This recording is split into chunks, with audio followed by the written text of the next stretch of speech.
مسلمانوں، یہ رمضان کا مہینہ یہ تربیتی کورس ہے، یہ ٹریننگ تھی، یہ تربیتی کورس تھا۔ کس چیز کا کورس تھا؟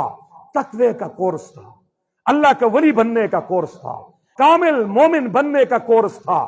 وہ کورس میں نے اور آپ نے کمپلیٹ کر لیا ہے۔ تقوی کا کورس میں نے اور آپ نے کل افطاری کے وقت کمپلیٹ کر لیا ہے۔ کل ہمارا آخری پرچہ شام کے وقت تھا، لیکن کورس کرنے کے بعد، ٹریننگ کرنے کے بعد پوری زندگی ہر روز اپنے ٹریننگ کی پھر بھی مشق کرنی پڑتی ہے۔ فوجی حضرات اگر میرے اس اجتماع میں بیٹھے ہوں گے، وہ شروع میں ٹریننگ کرتے ہیں، لیکن ٹریننگ کمپلیٹ کرنے کے بعد ایسا نہیں ہوتا کہ پھر سو گئے بس۔ ہاں، وہ ہر روز صبح پریڈ کرتے ہیں، ہر روز دوڑ لگاتے ہیں، ہر روز مشق کرتے ہیں، تاکہ وہ چوکنے رہیں، تاکہ مستعد رہیں، دشمن کے مقابلے کرنے کی طاقت ان میں رہے۔ اگر فوجی نے ٹریننگ کر دی اور اس کے بعد آ کر بستر پہ لیٹ گیا اور پھر ہر روز ڈیلی بیسس پر اس نے اپنا کام نہیں کیا، یہ دشمن سے مار کھائے گا۔ مسلمان، ہمارا دشمن شیطان ہے۔ اللہ نے فرمایا ان الشیطان لکم عدو مبین، شیطان تمہارا کھلم کھلا دشمن ہے۔ اللہ یوں کہہ رہے ہیں، میرے بندے، تو نے تقوی کی ٹریننگ کی ہے رمضان میں، میرے ولی بننے کی ٹریننگ کی ہے، اب تمہارا دشمن شیطان، تمہارا دشمن نفس، یہ دو دشمن تمہارے پیچھے لگے رہیں گے۔ لیکن اس کا مقابلہ تم نے کیسے کرنا ہے؟ تقوی کا ہتھیار لے کر، تقوی کی بندوق لے کر، تقوی کا ایٹم بم لے کر، میری یاد، میری محبت کا وہ تحفہ لے کر، وہ ہتھیار لے کر اس دشمن پہ وار کرنا ہے۔ کب تک اس دشمن کا مقابلہ کرنا ہے؟ جب تک تیری زندگی کی آخری سانسیں باقی ہیں۔ یہ دشمن آخری سانس تک، تیری نزع کی کیفیت تک تو اس سے ایمان چھیننا چاہتا ہے۔ ہاں، دنیاوی دشمن جان لینا چاہتا ہے، ایمان کا دشمن شیطان ہے، یہ ایمان کا ڈاکو ہے، یہ تیرے میرے ایمان پہ ڈاکے ڈالنا چاہتا ہے۔ اس لیے 11 مہینے اس دشمن سے میں نے اور آپ نے مقابلہ کرنا ہے۔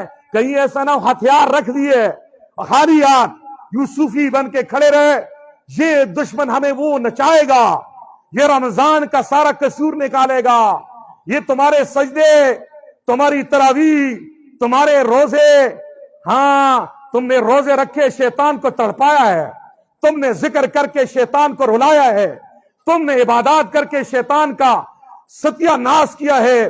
اب وہ دشمن آج آزاد ہو رہا ہے، وہ بدلہ لے گا، مرتے دم تک لے گا۔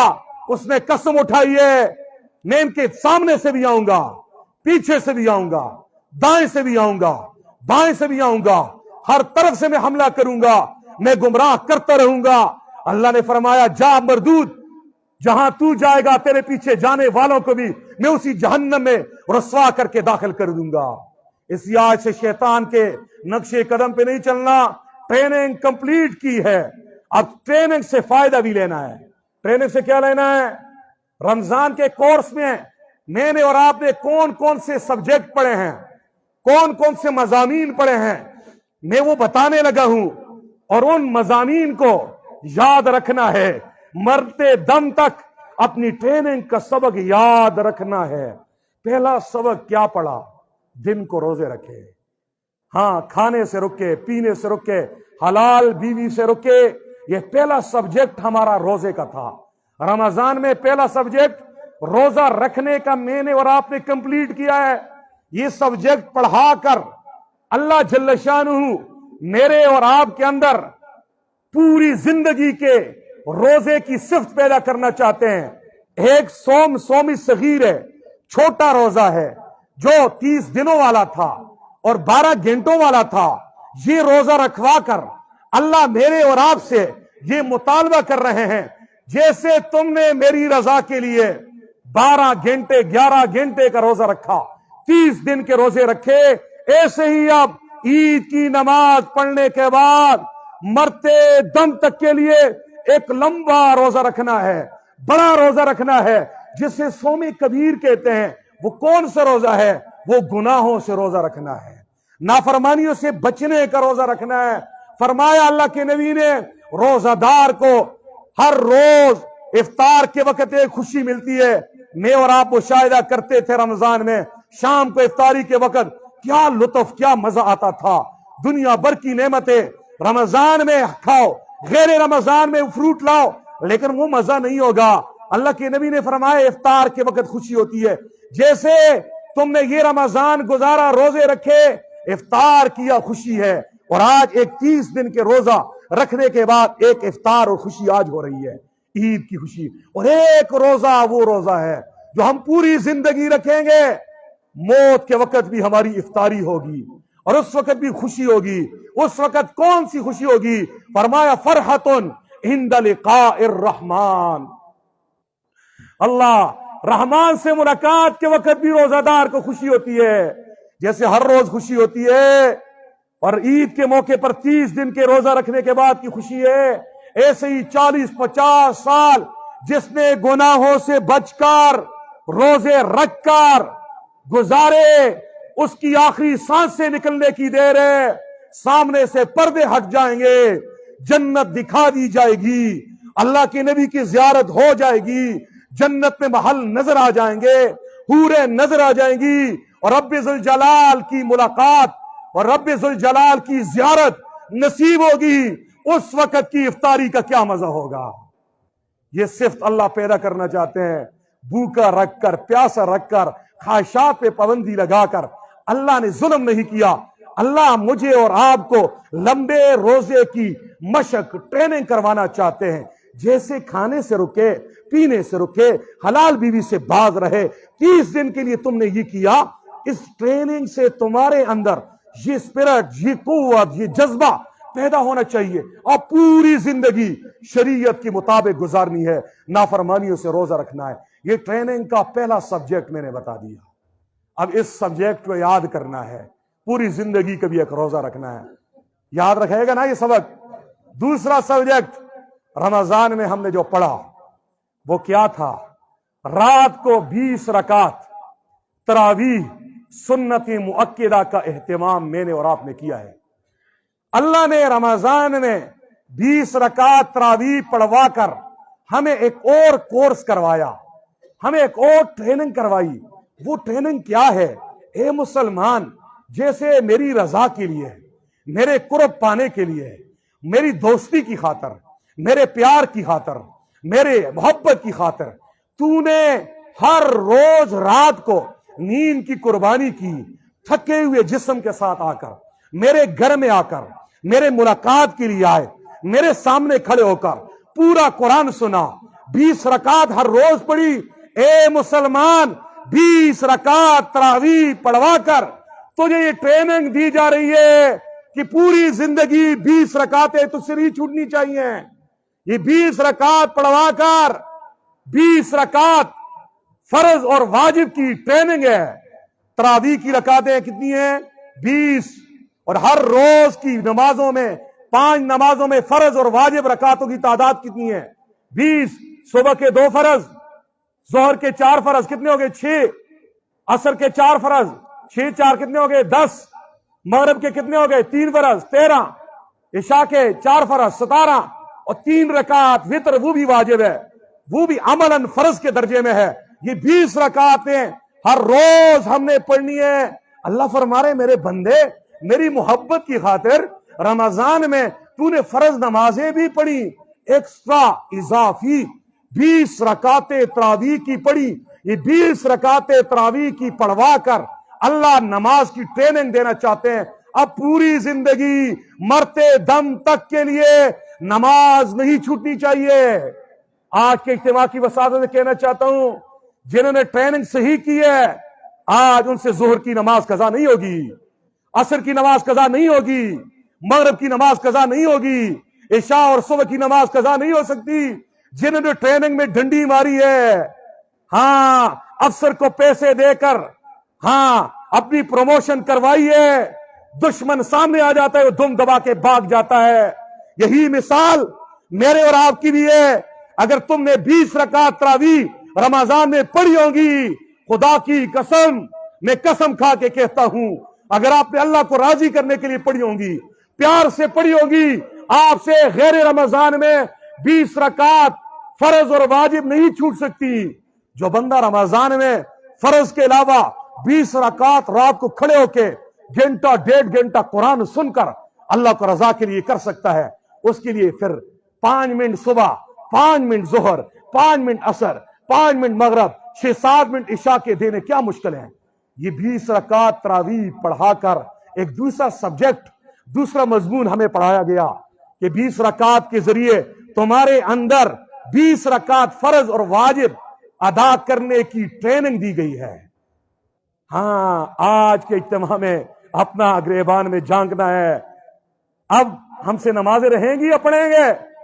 اگر رہیں گی سمجھ جاؤ ہم نے ٹریننگ میں ڈنڈی ماری ہے، ہم نے 20 نہیں پڑھی، 8 پڑھنے والے بھاگنے والے، 12 پڑھ کے بھاگنے والے، یا تراویح چور، تراویح میں ڈنڈی مارنے والے، ایسا نہیں ہو سکتا۔ جس نے تراویح کا اہتمام نہیں کیا وہ غیر رمضان میں فرض کا پابند ہوگا، تکبیر اولیٰ کا پابند ہوگا، نہیں ہو سکتا ایسا۔ تجربہ ہے ہمارا، جو 20 رکعت تراویح پابندی سے جنہوں نے پڑھی ہیں، اللہ کی قسم اگر انہوں نے اللہ کی رضا کے لیے پڑھی ہیں، ان کی ٹریننگ اس لیول تک ہو گئی ہے، اب رمضان کے علاوہ 11 مہینوں میں ان سے فرض نہیں چھوٹ سکتے۔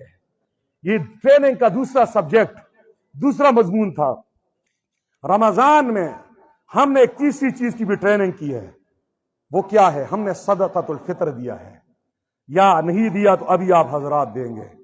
یہ مالی قربانی دے کر اللہ رب العزت میرے اور آپ کے اندر زکوٰۃ دینے اور ایثار کا جذبہ پیدا کرنا چاہتے ہیں۔ وہ میرے بندے، جب تو نے میری رضا کے لیے رمضان میں فطرانہ دیا ہے، یہ فطرانہ دے کر ہماری بخل کو ختم کیا جا رہا ہے۔ اسلام میں بخیل کون ہے؟ اسلام کا بخیل وہ ہے جو صرف زکوٰۃ دیتا ہے اور فطرانہ دیتا ہے، یہ بخیل ہے، سخی نہیں ہے۔ ہم خاتم تائی بن جاتے ہیں، میں بہت سخی، زکوٰۃ تیرا باپ کی دے گا، کلمہ پڑھے دینا پڑے گا، فطرانہ دینا پڑے گا۔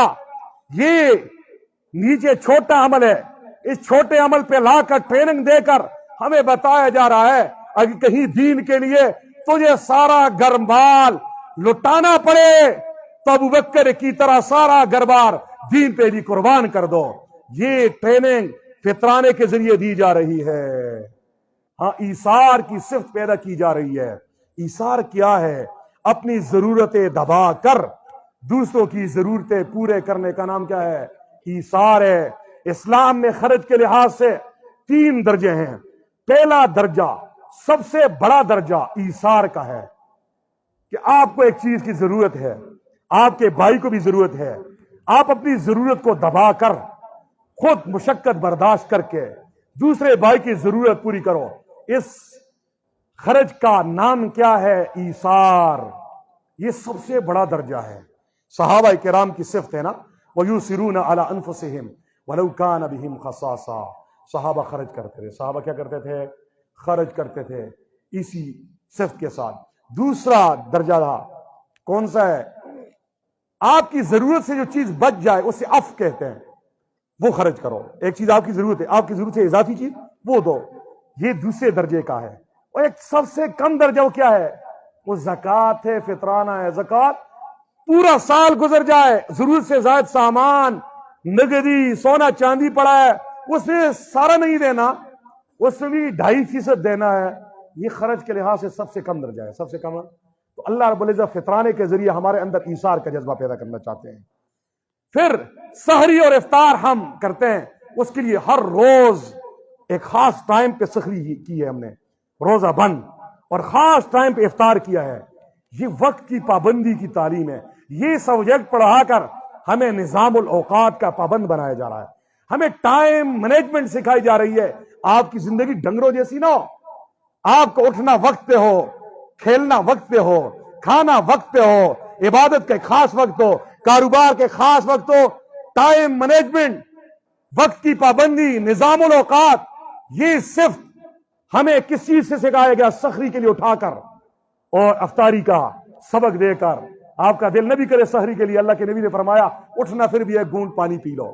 یہ اٹھانا، شام کو افطاری کروانا، یہ اس کے ذریعے ہمیں پوری زندگی کے لیے ایک نظام الاوقات کا پابند بنایا گیا، ٹائم مینجمنٹ ہمیں سکھائی گئی، وقت کی قدردانی سکھائی گئی۔ اس لیے اب بھی رمضان گزارنے کے بعد ہم ڈنگروں کی جیسے رہیں، صبح کوئی 8 بجے اٹھا ہے، کوئی رات 2 بجے سو رہا ہے، سمجھو اس نے روزہ نہیں رکھا، اس نے کچھ اور کیا ہے۔ ہاں، یہ رمضان کورس کا ایک سبق میں نے یہ بتایا، رمضان کورس کا ایک سبق مواسات اور ہمدردی ہے۔ روزے رکھوا کر، بھوکا رکھ کر ہمارے اندر بھوک پیاس کا احساس پیدا کیا کہ غریبوں کا احساس ہو جاتا ہے۔ جو آدمی ہر وقت کھاتا رہتا ہے، پیتا رہتا ہے، اسے کیا پتا ہے بھوک کسے کہتے ہیں؟ روزہ رکھوا کر پتہ چلتا ہے بھوک کسے کہتے ہیں، پیاس کسے کہتے ہیں۔ ہاں، غریب غربا، ان کے ساتھ ہمدردی کے جذبات پیدا کیے گئے۔ آج بھی اگر عید منانے کے لیے آئے تمہارے پڑوس میں، گاؤں میں، محلے میں غریب غربا، آج بھی ان کے گھر میں کھانے کے لیے کچھ نہیں ہے، تم نے روزے کا کورس کمپلیٹ نہیں کیا۔ اللہ کے نبی نے تو ایک یتیم کی خاطر عید کی نماز کو مؤخر کر دیا، جا کے یتیم کو نہلایا، کپڑے پہنائے، سرما لگایا، خوشبو لگائی، پھر لے کر آئے، گراؤنڈ میں بچوں کے ساتھ چھوڑا، بچے کھیل۔ بچوں نے پوچھا آپ پہلے رو رہے تھے، ابھی ہنس کیوں رہے ہو؟ وہ کہنے لگا پہلے میں یتیم تھا، اب میرا بابا محمد الرسول اللہ میرے والد بن چکے ہیں، حضرت عائشہ میری والدہ بن گئی ہے، حسن حسین میرے بھائی بن گئے ہیں۔ ہاں، ہمارا نبی خود یتیموں کا خیال رکھنے والا نبی ہے، اور جس کو تعلیم بھی یہ دی گئی ہے، اے نبی ہم نے آپ کو یتیم پایا ہے، لہذا یتیموں کو دھکے نہیں دینے۔ آج کا دن بتا رہا ہے ہمیں غریب غربا، یتیم مساکین کی ہمدردی کرنی ہے۔ اگر روزے رکھ کر کورس کمپلیٹ کرنے کے بعد 11 مہینے ڈکارے مارتے رہے، روز کھاتے رہے، طرح طرح کی نعمتوں سے لطف اندوز ہوتے رہے، تیرے پڑوس میں بھوکا رات کو غریب بھوک سے رات بسر کر رہا، خدا کی قسم تیری عبادتیں کچھ بھی اللہ کے دربار میں قبول نہیں ہوگی۔ ہاں، یہ میں نے رمضان کورس کی اہم نکات آپ حضرات کو بتا دی ہے۔ اب پوری زندگی اس کورس میں جو کچھ پڑھا ہے، جو ٹریننگ کی ہے، اس ٹریننگ کے مطابق پوری زندگی گزارنی ہے۔